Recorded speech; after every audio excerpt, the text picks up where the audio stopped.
Do you know, when I was 16, I had like a full-on setup for making these videos. I had like proper professional lights, which were massive. I had like a decent camera. I had a sound recorder. I actually used a tripod. Right now, you are coming to me via my phone, which is resting on a copy of the complete works of Shakespeare. So this is where we've gotten to several years and a film degree later. Fantastic.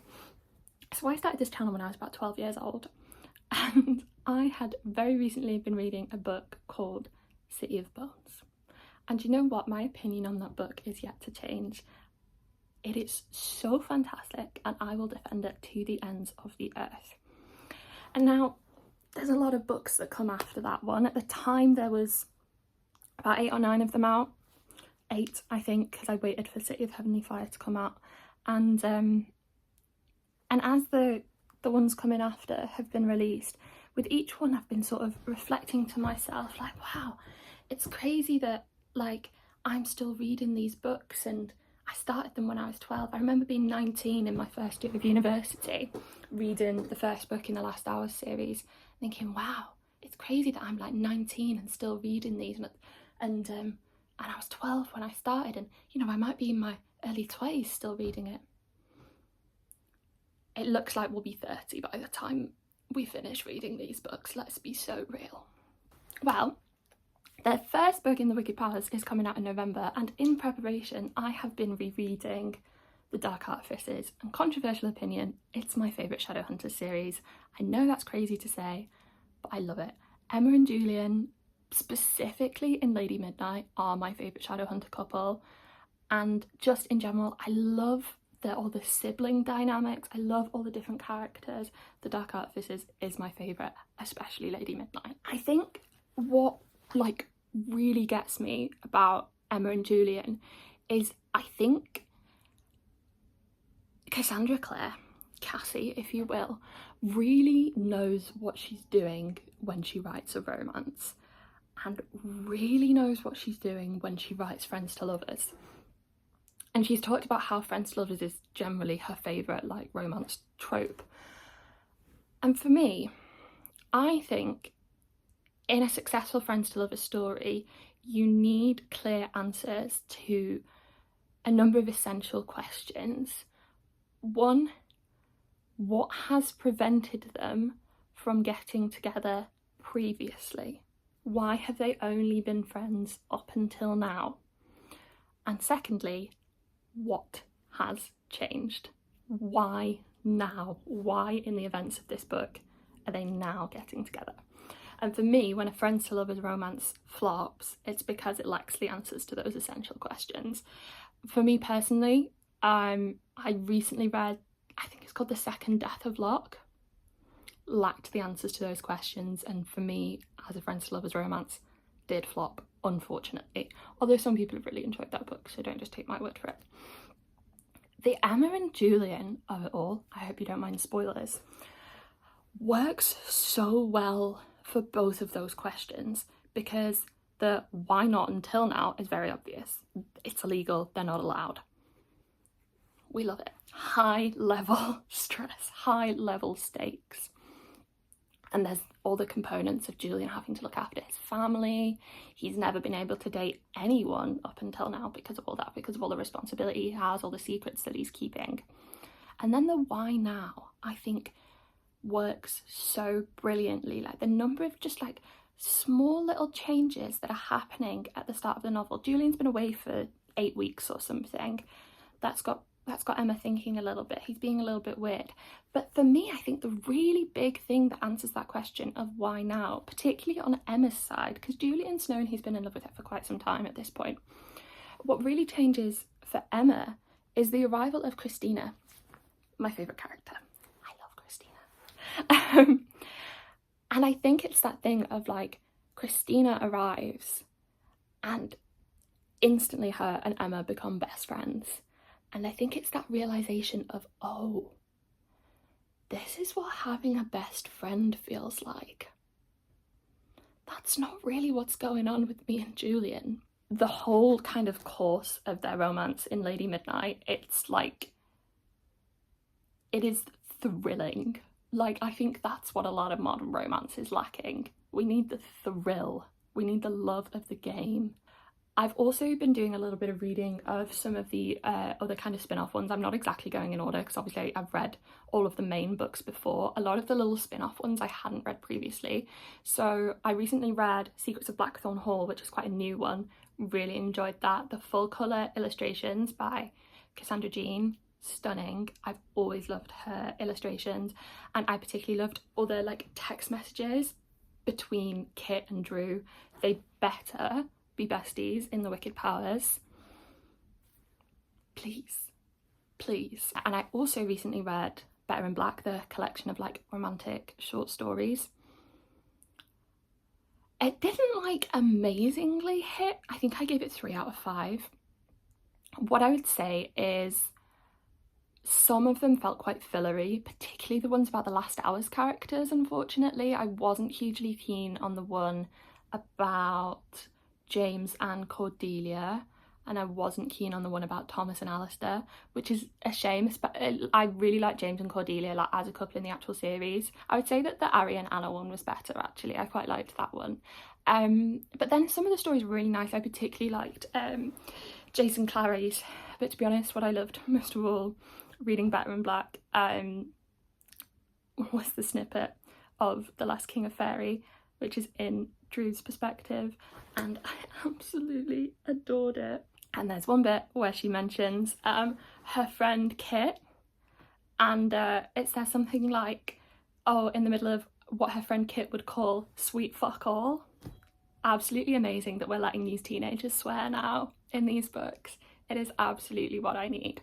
I was having a whole conversation with my friend about this because, like, obviously this series is YA and it is still YA, but I think there's a definite like increase in maturity as the books go on, which makes sense because the readers have in large part gotten older. You know, I'm 25 years old. I started reading it when I was 12. I'm a prime example. I remember going to an event for Queen of Air and Darkness when I was 18, maybe 17, and I was the youngest person there. Like, she very much has an adult readership despite these books from a publishing standpoint still being YA, but I think like as it goes on we are gradually pushing that, because I mean, for example, in City of Bones, Carrie's only 15. I know she turns 16 in the course of the novel, but then like in the more recent series our protagonists have all been 17, whereas now I think for The Last King of Fairy, I think the time jump is actually bigger than I realised it was going to be. So I think Drew is 16, which makes sense because she's only 13 in the Dark Artifices, and I think that means that Kit and Ty are going to be 18, which besides like Christina, who's not like a main, we've not really had yet, and I think that's really exciting. And I think it makes total sense. Like, I understand from a publishing standpoint that they kind of need to stay YA, but it's not like film where you're beholden to like the limits of the BBFC. There is a little bit more room for kind of doing what you want and pushing those boundaries, especially if you're of the kind of caliber that Cassie is. So it's really exciting to see, you know, what's changing in that sense. It's lovely. I would also say actually Better in Black, the stories in that did not read as YA at all. For one thing, most of them were being told with the characters as adults, like the Simon and Izzy one, they were adults, the Jason Clary one, they were. And it did feel like, in terms of the like romantic scenes, I mean, they weren't explicit by any means, but they were a little bit less fade to black than what we would be used to in terms of her writing, I would say. I will just say, having now reread and finished Queen of Air and Darkness, some of the scenes between Emma and Julian in that last book are like a little bit more detailed than I remembered, so probably more of the kind of Better in Black standard as opposed to the City of Heavenly Fire standard, I would say. Okay, currently I am reading Queen of Air and Darkness. We're just about to get on to the Tool section, which is about just less than 100, no, just over 100 pages, I think I checked, because it's not my favourite section. I think mostly because I kind of miss the other POVs when we're there. And also, I think for me, the bit I really like about all of her books, and this is why I often prefer like the first book in each of her series, is I really like the urban part of the urban fantasy. So City of Bones for me is like the ultimate urban fantasy, like it's very much happening within the streets of Brooklyn, and Lady Midnight similarly is very much happening within the streets of LA. So I don't like it as much when they're in the kind of fantasy lands, because then, you know, it's sort of, it's not high fantasy, but it's, you know, playing with high fantasy a little bit, which is personally not my preference. Coming on to Tool, I will endure through it, because it's one of those things, once I've started it, I will be enjoying it. It's just that actually getting to it. And what I'm really enjoying about this reread of Queen of Air and Darkness, this is the same copy that I read when it first came out. It's actually signed by Cassandra Clare. I met her in Newcastle, which is quite far away, and I just like went to Newcastle on the train with a friend after school one day when we were 17 or 18. What I'm really enjoying about this reread is looking at where I tabbed when I was a teenager. And what's really hilarious is that I specifically remember handing this book over to Cassie for her to sign. I was towards the end of the queue because I'd gone and met Holly Black first, also a very nice woman. It was really nice to meet her. And she got really excited and she was like, oh, tabs, I love it when people have tabs in the book. And she said, do the colours like mean anything? Because sometimes they're like colour coded. And I vividly remember saying to her, oh no, they're just all from like my favourite bits. I'm sorry, blue. After rereading, I have swiftly discovered blue is for kitten tie. I have tabbed with blue almost every kitten tie scene. Some of them you can tell I've just tabbed it because I could tell that the section was starting with Kit's POV. I haven't even bothered to see if anything exciting happens in the scene. I just tabbed it anyway for future reference. And I thank past me for that. I mean, if we're rereading, you know, in anticipation of The Last King of Fairy, yeah, makes sense. Makes sense. Also, yeah, their story in this book is like devastating, but like also thrilling. Like that's what I mean about Cassie, like her romance writing, even though they don't know it's romance at the moment, amazing, is thrilling. Like it's so exciting and it's so gripping, which is why we are all still reading these books well into adulthood. And I'm glad to not be alone in that. I actually met up with an old friend the other day and we went into Waterstone's cafe, and so she started asking me like what I'm reading at the moment, and I was sort of like talking around a few different things I've been reading, and then she goes, yeah, I'm actually doing a reread of the Shadowhunter books at the moment. And I went, oh, me too. You know, a 24-year-old and a 25-year-old, and we're still very much reading these, which is so nice.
So, finished the Tool section last night.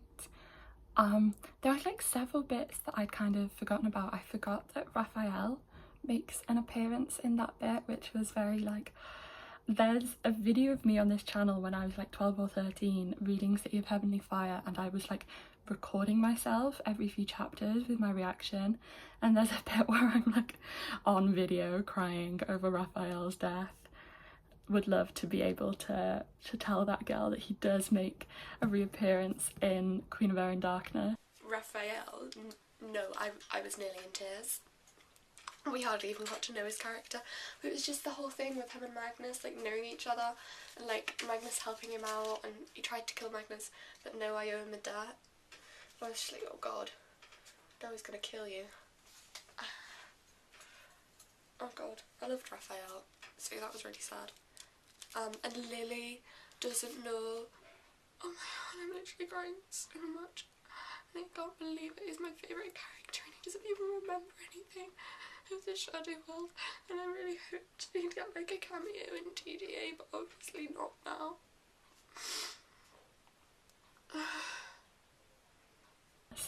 Honestly though, watching that video back is so funny because I have all of these theories that just make absolutely no sense. Like, I start talking about how I think Ty is going to be the lost Herondale, and I'm like, it doesn't really make sense because he has a twin, but no, Freya, it doesn't make any sense because he has a twin. So, finished the Tool chapters. It was nice to see Raphael. The Livy of it all, I had to kind of steel myself for. I think Livy's death is probably the saddest in like the whole Shadowhunter series, to be completely honest. I remember when I finished Lord of Shadows a few weeks ago, I was like really steeling myself for it. I was like, right, I know it happens right at the end, I know it's really abrupt, and I know it's going to be devastating, so I'm going to steel myself for it. I did still cry, and the brutal mistake I made was that I steeled myself for Ty's reaction, but what I got was Julian's reaction, which I had not prepared myself for, foolishly, and I did cry. It was devastating. And there was a bit with Tool Livy in Queen of Air and Darkness, where she's seen all of these pictures of Ty on Emma's phone, and because in her world Ty has been dead for years, she never got to see him like grow up, and she says that like he turned out so handsome, and she's like really sad, and it's just I think the relationship between Ty and Livy as twins is so heartbreaking and so well done. I think as well with like Ty as an autistic character, I think it would have been so easy to write them as like Ty is really, really reliant on Livy, which is the case, but it goes both ways. Like, Livy is just as attached to Ty as Ty is to Livy, and I think that's really, really lovely and part of what makes their whole dynamic and their story so devastating. In general, I just really love the way that siblings are written in the Shadowhunter series generally. I'm gonna guess that Cassie has siblings because I think good writing about siblings is so rare. One group of characters that I have been really excited to get back to now that I'm through the Tool chapters is, of course, Christina, Mark and Kieran. Obsessed with them. I have been texting an old friend of mine from uni the whole time I've been doing this reread, and at one point I texted something about Queen of Air and Darkness, I can't even remember what, and my friend just said, you know what, the only thing I remember about that one is the polyamory. Too true, too true. It is so iconic, and it's like absolutely hilarious to read the progression of it in this book, especially when it's from like other people's perspectives, because it'll be like, whoa, Kieran just like asked after Christina, is that not so weird? You think he'd only care about Mark, and Christina just got like really worried about Kieran. That's so strange. You think she'd be jealous because he was with Mark? It's so good.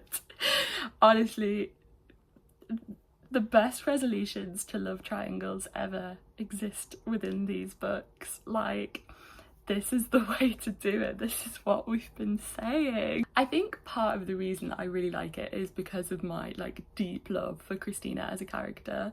I mean, I was deeply and madly in love with her when I was a teenager and these books first came out, and yeah, she should have 2 boyfriends. Like, she's that girl, she's that gorgeous, she's that amazing. She should have 2 boyfriends.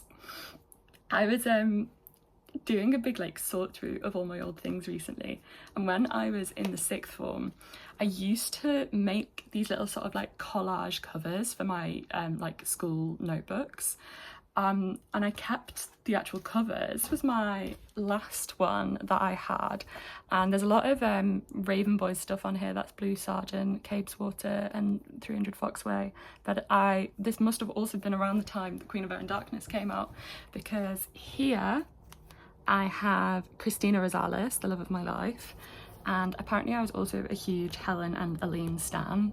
taste, because I have Helen and Aline there, and then the Oscar Wilde quote that Aline like first wrote for Helen that is referenced in Queen of Air and Darkness: the curves of your lips rewrite history, the world has changed because you were made of ivory and gold. So as far as today goes, I do want to power through with Queen of Air and Darkness. There was a couple of days where I didn't really read very much. I ended up stopping at a friend's house the other night. We went out at a pub in Headingley, which was really nice. And of course the only pictures I took were of her and a dog that was in the pub.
So we've reached some of our particularly devastating parts of Queen of Air and Darkness. We've had Ty resurrecting Livy, which is a hard read, and the kit of it all, you guys know what I'm talking about. And I'd forgotten that like that's pretty much bookended with a load of other devastating bits, like the Emma and Julian scene in the Silent City. I'm like, do you want to talk to me? Like, is that what's happening here? And then I go onto my phone, I go onto TikTok for a little breather from the emotional, you know, fallout. And absolutely bombarded with edits to The Cure by Olivia Rodrigo of all of my most like devastating favourite ships and favourite characters. Double homicide, yeah. Fantastic. So I finished Queen of Air and Darkness yesterday, feeling emotional. It is such a relief to see Emma and Julian be like together and calm and happy and sure, and have them be together like in front of their family, and for everyone to be like, yeah, maybe we did know about that actually. I think is very sweet. And I loved sort of Kit's response to it, that he kind of found out through Jem that they were together, and he was like, oh well, I didn't like really understand the whole I can't date thing anyway, so like cool, sounds good. So yeah, I think that part, the ending, is so lovely, and it's nice to see like Mark, Kieran and Christina get like something close to their happy ending, like maybe not perfect but like somewhere there. And I don't think we've like completely seen the last of them. I think I read something recently that said Kieran is a POV character in The Wicked Powers, which I was not expecting at all, but it makes sense given what a large role Fairy is going to play in that story. So that'll be really interesting. I don't think Mark and Christina will be in it as much, but I imagine they will be seen. Yeah, and then that like lovely happiness with Emma and Julian is, then we have that contrast with where Kit ends the story, and it's so sad. He just like leaves thinking that nobody in that family loves him, and it's devastating. Like, it's so bittersweet because we have this kind of reconciliation between Ty and Drusilla, and they've become like really close friends, which is so lovely, because that's what Drew's always wanted. She's always seen her big brother as being so cool, and she's always wanted to be friends with him, and now he, you know, really appreciates her. and I'm so looking forward to seeing that dynamic in the book as well. I would kind of like to see Ty as the sort of older brother, not to the same extent taking on a protective role in the way that Julian obviously would, but you know, glimpses of that, but more than that, like just like a very real friendship. And I think what's really exciting is that obviously we know like the Kit and Ty fallout is mega, like that's going to be so tense and juicy, but we know from the end of Queen of Air and Darkness that Ty and Drew are very, very close now, and we know from Secrets of Blackthorn Hall that Kit and Drew have stayed friends, and that's also mentioned in the first chapter snippet of The Last King of Fairy. So I'm very intrigued to see in what ways Drew can kind of like be a bit of a bridge between the two of them. Yeah, I mean, like the three of them as mains is just so exciting. Like Drew, Kit and Ty, like that's gonna be so good. Like what a combo of characters. I love all three of them so much. I'm so excited to see like Drew play that really big role. I mean, Kit was such a big part of the later parts of the Dark Artifices, so we kind of know what it's like to spend a lot of time with him. But yeah, I think Drew is going to be absolutely brilliant. And of course we don't know a huge amount about Ash yet at the moment. Hopefully he's not going to be too much like either of his parents, because we need Drew to be making good choices. But yeah, I think it's going to be so good. And I'm at the point now where I'm like, I need to like have so much reading lined up to get me through to November. But on that note, let's discuss where we are going from here. Originally I did plan to just do a Dark Artifices reread, but I've now decided I want to like read all of the little kind of in-betweeny books. I did read a couple of them in between Lord of Shadows and Queen of Air and Darkness, because I was moving house and I had like different things from different libraries, and like couldn't move straight to Queen of Air and Darkness. So I read Better in Black and I read Secrets of Blackthorn Hall. Honestly, I finished Queen of Air and Darkness last night, and I genuinely considered picking up Secrets of Blackthorn Hall and rereading it, even though I only read it a couple of weeks ago. I did go and tab all of the Kit and Drew text messages, because that was my favourite thing about this book.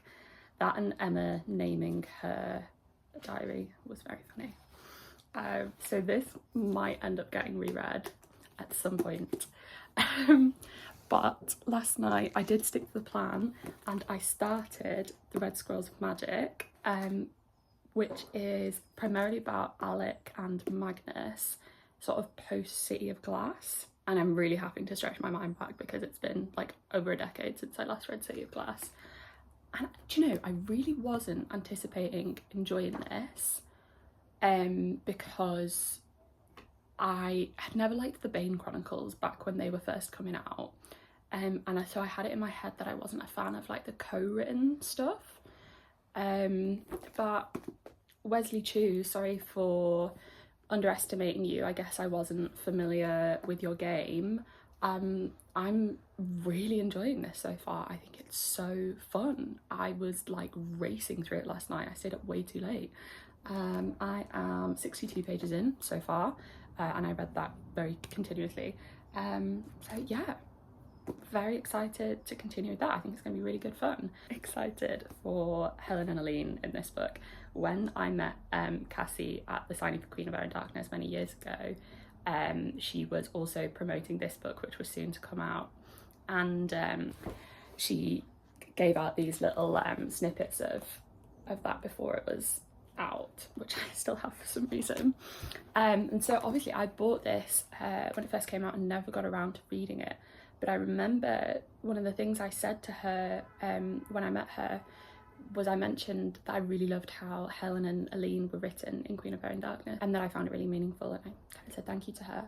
And she said, if you like Helen and Aline, you're going to really like The Red Scrolls of Magic, because they are in this. And we've had a mention of Aline as being Alec's childhood friend, or more so Isabel's childhood friend. So I'm so excited for them to come into this story in the very early days of their relationship, and I think that's gonna be so cute. I started making a Helen and Aline playlist last night, so obviously need to have some sapphic anthems on there. If you have any suggestions, please do hit me up. Also, I have a really good Emma and Julian playlist that I still need to add more to. And so I have this one, this is my copy, and then I borrowed this from the library a little while ago, so I've just renewed this so that I can read it once I've finished the Red Scrolls of Magic. And then also from the library, I like the day I moved back here, like I literally went from unpacking the car to the library before it closed to pick up some holds I had, and then I just like absolutely robbed them of all the Cassandra Clare books they had. So I did borrow Swordcatcher, but I think I'm going to return this today because I think it's just going to be a while until I get to this series, but I will at some point. It's not going anywhere, the library will still have it. So yeah, I am going, so I've renewed Red Scrolls of Magic, I'm returning Swordcatcher, I'm returning this book, which I read a few weeks ago, not my fave to be honest. And then I have a couple of holds to pick up, including Tales of the Shadowhunter Academy, which again, I'm not sure if I'm going to like that because I know it was written by various authors, but the snippet of The Last King of Fairy, which is set at the Shadowhunter Academy, made me realise I don't really know a lot about the Shadowhunter Academy. So more than anything, I want to read that to just kind of get that context around what the Shadowhunter Academy is and what they do there. So yeah, that is one of my main jobs for today, is to go to the library and sort out those returns, and sort out those picking up those holds, and I'll try and be good and not pick up anything else. And then I think I might also be going to a bookshop today because my mum has pre-ordered the new Maggie O'Farrell book, and I'm hoping that they will also have the new Unpatch It, which is also coming out tomorrow, but if they don't, it's fine. It was doing that all last night.